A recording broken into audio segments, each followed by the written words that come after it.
Hello, everyone, and welcome to the third installment of the 8th Street Connection League weekly show. Is it the fourth week? You are right, Devin. Week 4. What do you think about week 3, Devin? It's all a wrap.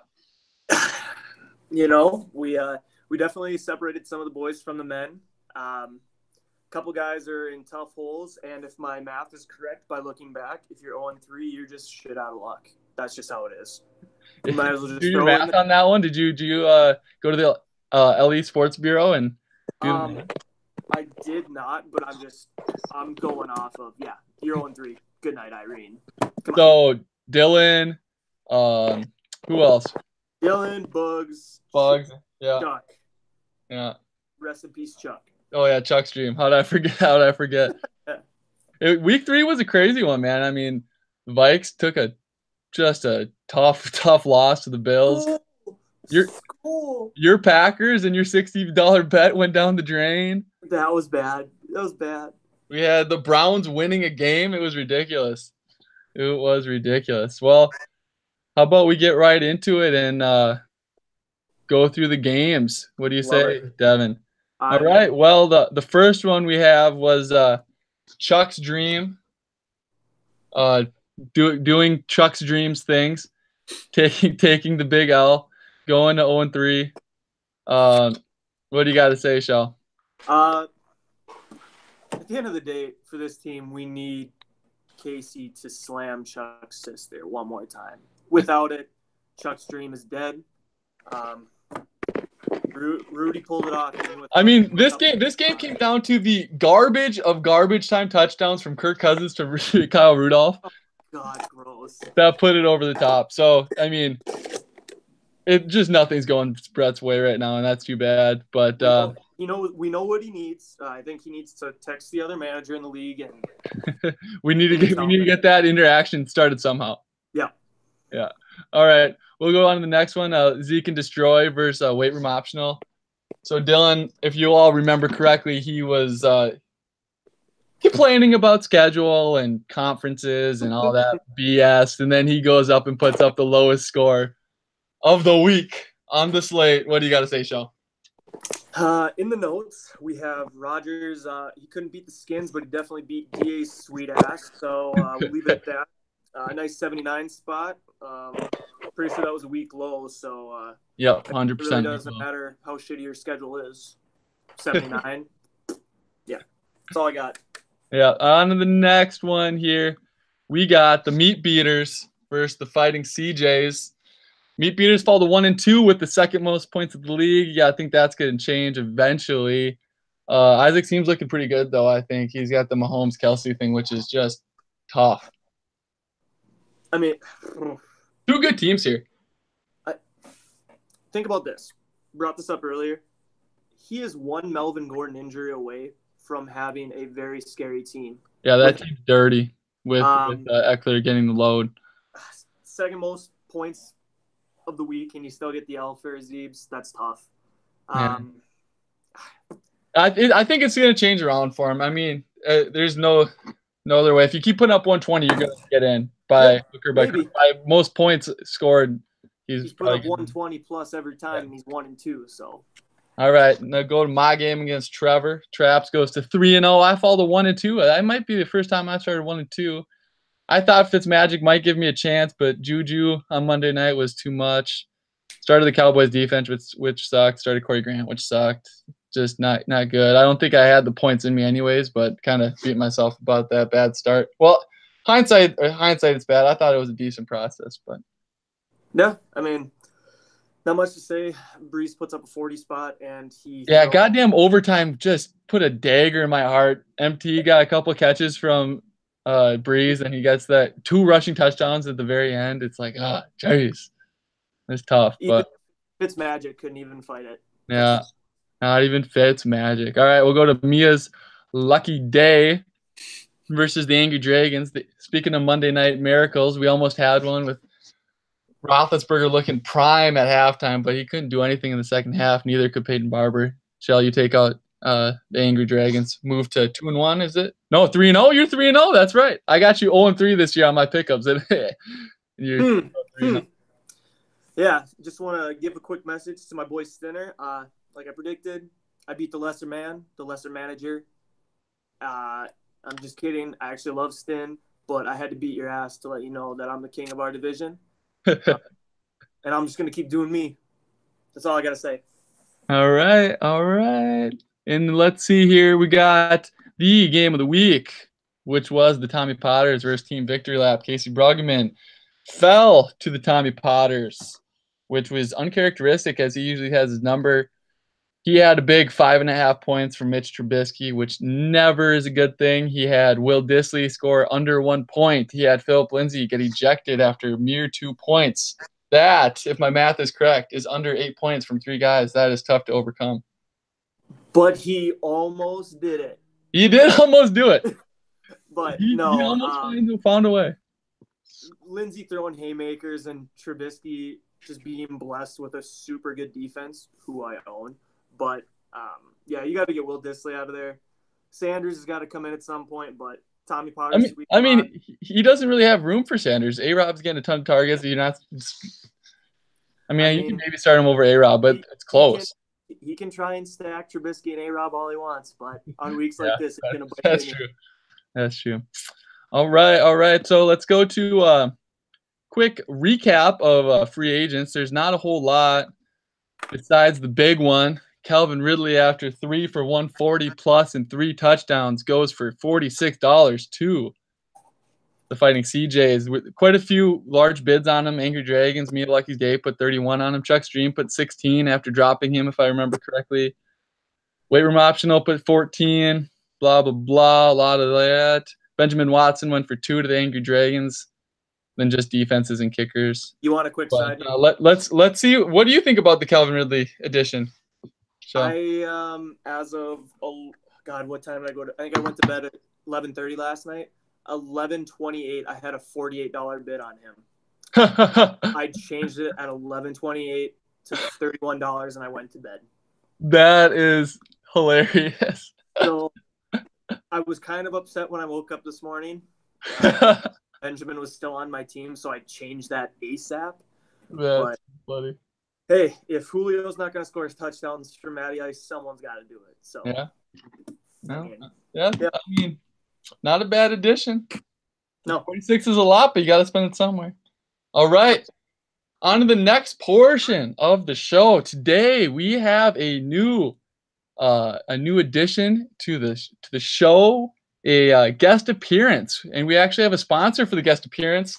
The guest appearance is brought to you by Gopher Sports, the best dodgeballs and wrestling mats around. For 69% off your first order at gophersports.com, type in the keyword REAL. That is keyword REAL at gophersports.com for 69% off your first for your first purchase.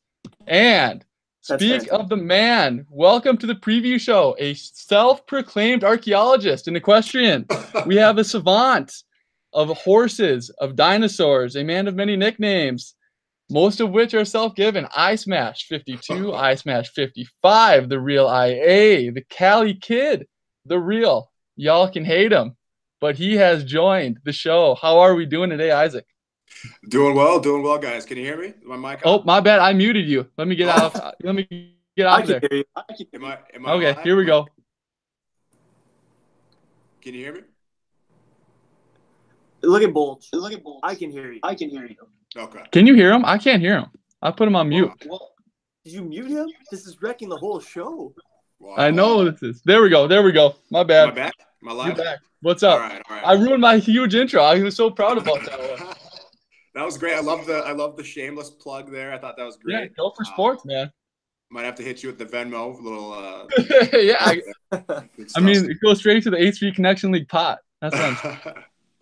Love it. I love it, guys. Thanks for having me. Oh yeah, it's great to have you on here. So we'll just go through a couple questions here. First off, what are you feeling about the squad this year? Oh boy, that's a good question. I'm feeling good right now. I mean, we're sitting 2-1. Obviously losing that second round pick was pretty tough.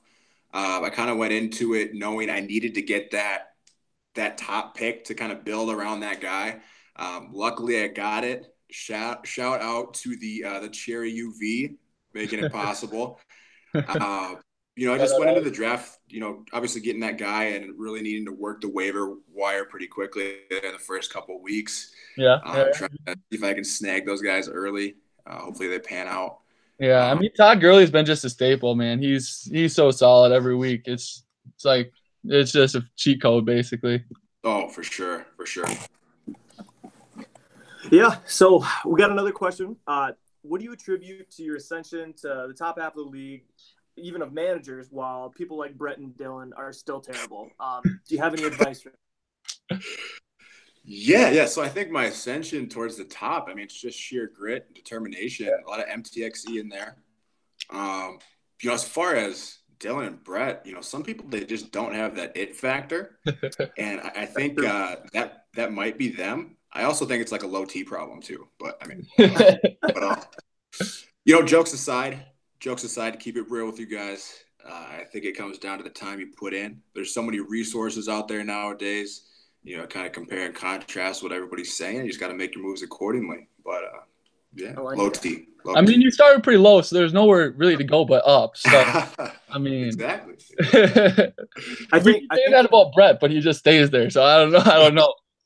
I think the not having a second round pick was like the turning point. It was like that extra motivation.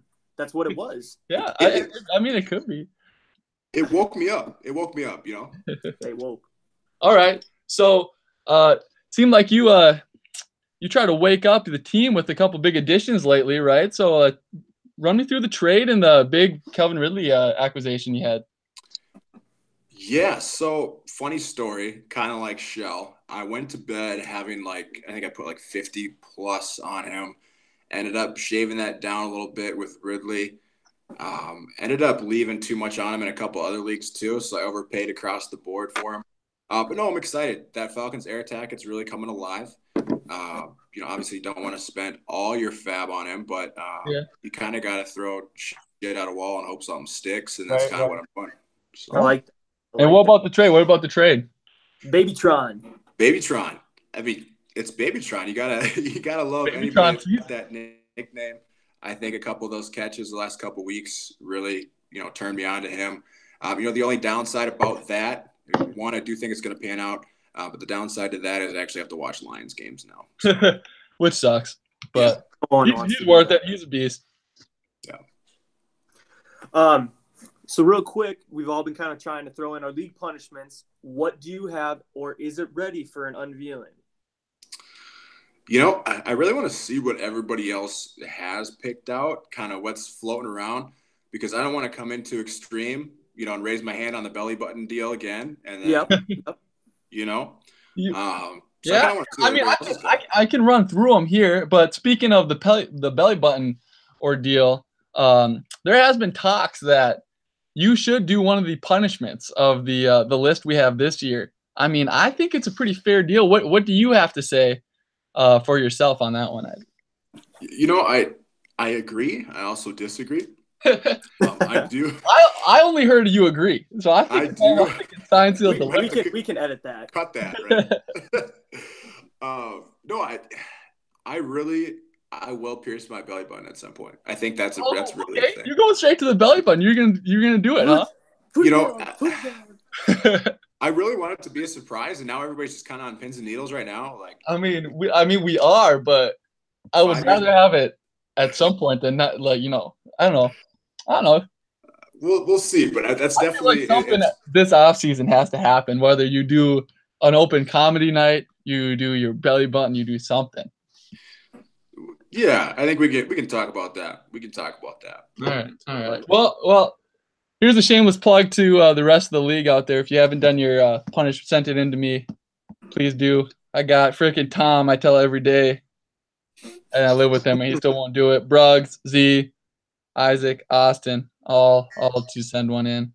So, calling you fellas out on live YouTube, Google Hangout, A3 Connection League show. So, all right, that's all we got for the main questions, and we're gonna do a little bit here. Family Feud style, going to just run off a couple questions within 30 seconds, and hopefully you got some good answers for us. Devin, you got a stopwatch ready, sir? You say when, Captain. All right. Let me get the music rolling. There we go. All right. So Family Feud style here, Isaac. I'm just gonna rip off questions, and you gotta tell me what first thing that comes to your mind. All right. Sounds good. All right. Let's do it. Shell, get that clock going in 3, 2, 1, go. All right. Best team this year, Isaac, not yourself. Oh, Mia's Lucky Day, based off the name alone. I've seen the movie. It's a good one. This is Family's Feud, man. You gotta go quick. Worst team, not yourself. Weight room optional. Best league manager, not yourself.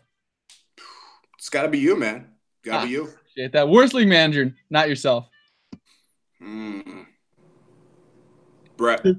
All right, one last quick one. That's 30 seconds, but bonus action, we got who is the best overall league member in terms of just adding everything to the league, being good at trades, being good on the waiver wire, being a good fantasy player, being good for the boys. What do you think?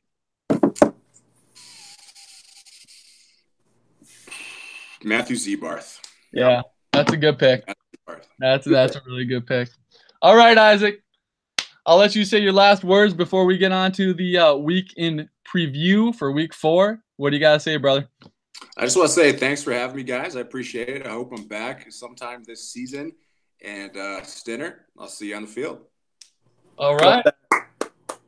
And there it is, our first, and hopefully not our last weekly guest appearance by the Real IA. That was brought to you by Gopher Sports. Gophersports.com. Use the keyword REAL to get 69% off of your first purchase online. All right. Let's do it, Shell. Let's get to I'm hungry. Let's go. Week 4 preview. First game we have. It is loading. I thought I made this earlier. All right, here we go. Myself versus Casey Brugman's team victory lap. I'm 1-2. Casey's 0-3. Somebody needs to get a big win here. Yeah. So just looking real quick, it's really going to help Casey to get Mitch Trubisky out of his lineup with the new acquisition of Deshaun, the GOAT Watson. Philip Lindsay can't be throwing haymakers mid-game. And Julio Jones, I'm predicting, will get 1 touchdown, maybe. We'll get 1. Maybe. Calvin Ridley's getting all 3 again. Yeah. I gotta go. I'm giving Casey his first victory. Yeah. When I saw he got Deshaun Watson, I was pretty upset. That's kind of tough. He's much better with the old Watson in there. I'm gonna give myself a win, hopefully, if Devontae Freeman plays, but I don't feel great about it. We'll go to your game here, Shell, for the next one. You're 3-0. Good squad, but Meat Beater's got more points than you. Maybe. Yeah. Doesn't he? I mean, he does, but record don't lie. Record don't lie. All right. And we got Zeebs. He's got bye weeks from Cam Newton, which is tough to overcome. You got a couple bye weeks too, but he's going to have to hit the waiver wire for QB. Who do you got this week? What do you think? Well, I just want to say I'm 100% when predicting games that I play in. And that's not gonna change. No Cam, no chance. Like I said before, my team is motivated by the ugly propaganda, fake fucking news that Zebarth put out there post-draft in that article where my team was attacked wrongly, and we will bounce back and we will shit down Meat Beater's throat. All right. Well, to go for the bit, I gotta go towards Zeebs, man. He's got Kamara, in which it's gonna be a shootout against the Giants. He's got Gio and AJ Green. If he goes, it hinges on AJ Green. If AJ Green can't go, I got you. If AJ Green goes, I got. Lock that down. That you said the Giants Saints is gonna be a shootout. It's got the over. All right. I wasn't the one who put $60 on the Packers this week. All right. So we are going to go to the Angry Dragons versus our guest appearance, the CJs, the Fighting CJs. 2 good teams. I think The Angry Dragons are only 1-2 though. Fighting CJs are 2-1 as we talked about earlier.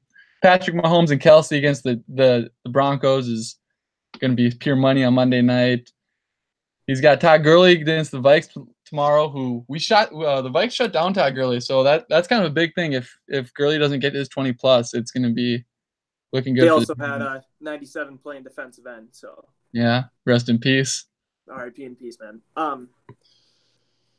I just have down in my notes. I don't want to play Isaac right now. No. Until Pat Mahomes calms down, and you stack him with Kelsey, he adds Babytron to a good team. Mm-hmm. I just don't see Lamar Miller getting a garbage touchdown, 10 carry, 10 rushing yard with a touchdown bullshit performance. Yeah, Lamar Miller got that garbage touchdown late last week, which almost got him the win over you. What? All of his weapons are in this game except Kareem the Dream. Yeah, that's true. Monday night is going to be pivotal for this game. Yeah, it really will be. It really will be. Jeez, I didn't even think about that. I'm going CJ. Yeah, I think I'm leaning CJ too. I'm with you there. All right, so our other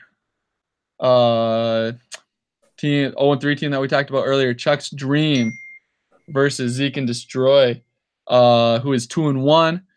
Zeke and Destroy is just that Eddie Steady, kind of like Matt Ellingson himself. Yep, very cool, very representative of team manager there. So is Brett's team's actually just terrible. I'm just kidding, Brett. Anyways, I'm still liking Brett's teams. He's finally taken Larry Fitz out of there. That might be the trick. Yeah. Getting Money Lynch in there, mm-hmm. who's really off to a really good start. Yeah, he has been. Tutty every week. I got upset of the week, baby, because I see that Texans-Colts game lock it up. Going to be the over. Nuke I like that over, too. I like it. The Colts defensive backs are dog shit. Nuke is going to eat. Chris Hogan, you're going to get that Psycho Tom. Everyone's talking shit about the Patriots. Psycho Tom's going to feed everyone. Chris Hogan's going to have just a stupid game. Chuck's Dream gets an upset here. But, right. Rodgers will put up a 30 spot, but the rest of his team might struggle for old Ellingson. I like the call. I'm going to go with Zeke and Destroy, but I like the call. Yeah. All right. I think that means we've gone through them all besides the Nope. Game of the week, right? Nope. Which one are we missing? Rudy. Oh yeah, Rudy's chance. You're right. So Rudy's chance, he's got Christian McCaffrey on bye. Would help him if Leonard Fournette gets back and healthy, but it might all be for naught as Dylan's team is terrible. Even Sorum's team right now projected without Christian McCaffrey. I think projections say 84.1. That means he still would have beaten DA's team last week. So just throw it up. It's over. All right, easy one. On to the game of the week then. We got the 2-3-0 squads, two very good teams. We got the Tommy Potters and their newly acquired Josh Gordon versus Trevor Lofstad and the Saints, which is going to hit the over against the Giants. Yeah, I just really like Trevor's team, even though his running backs are kind of trash, but the pass catchers are just to die for. Don't say that about Kareem the Dream. He just doesn't have the same role as he had last year. He's just not getting catches, and if he doesn't get 1-yard goal line touchdowns, it's going to be tough. I think the difference between Pat Mahomes and Alex Smith is one throws it more than 10 yards. Yeah. That's your guy, Alex Smith, from last year you're talking about. I know it. So are we going to see Josh Gordon in this game? I feel like there's no way Tom sits him if he's active for the Patriots. Tom's team we're looking at right now is not going to be his team on Sunday. No. He is going to make some moves, so it's tough to say. But, again, I am undefeated when picking El Presidente. So I'm picking El Presidente in the battle of the Thunderdome. Yeah, I think so too. And with that one, we're going to have Trevor. Is Trevor going to be the only 4-0 team? No. I think he is. I think you're going down and Tom's going down, but Not a chance, baby. we'll see. We'll see. All right, that's the week 4 preview. That's completed. I got one quick announcement. Besides sending your league punishments to me ASAP, Ellie came up with a good idea this weekend. I think we're gonna do it next year. We'll have you guys vote on it during the off season, but there's been talk about changing up schedule and divisions and whatnot. But so whoever wins this year gets to choose who is in their division. So you would want to choose. So if Shell, you say if you win the league this year, you would choose, say, Brett to be in your league, and then whoever gets second then gets to choose next, and then whoever gets third. So it'll be a snake draft with the top 4 people getting to choose their division. So we'll change up divisions each year going forward that way, which is kind of a fun little twist. Maybe create some good rivalries and whatnot. Shell, what do you think about that? I'm down for anything. It's gonna be really hurt me. I've come really close with Stinner and Casey in these 5 years. And yeah, I know. I kind of like keeping it too because it is fun. You know who you're playing week 1 every week, but it is kind of fun to change it up. Maybe we can do this for 5 years and change it up every 5 years or something. I don't know. Yeah, well, so my parents told me. Well, you know what? We're a democracy here. We can let the people vote. We're a democracy, baby. Yeah, down for anything. Let's do it. All right, let's do it. All right. I think that's all we got today for a good week 4 preview, week 3 in review and guest appearance. This show is brought to you by Gopher Sports. Shell, what do you got to say? Send us off, buddy. Hey, week 3 was fantastic. I hate having that stress on a Monday night, but that's just what makes this so much fun. And then we get to turn around and do it all again Thursday. Really pumped for the game tomorrow night. Skol Rams, however you want to put it. Viva la Ram. But no, I think week 4 is going to be fun. It's really going to separate. We could get some 0-4s, we could get some 4-0s, then just a muck in the middle. I love it. That's what makes this league fun. That's all I got for you, Bulge.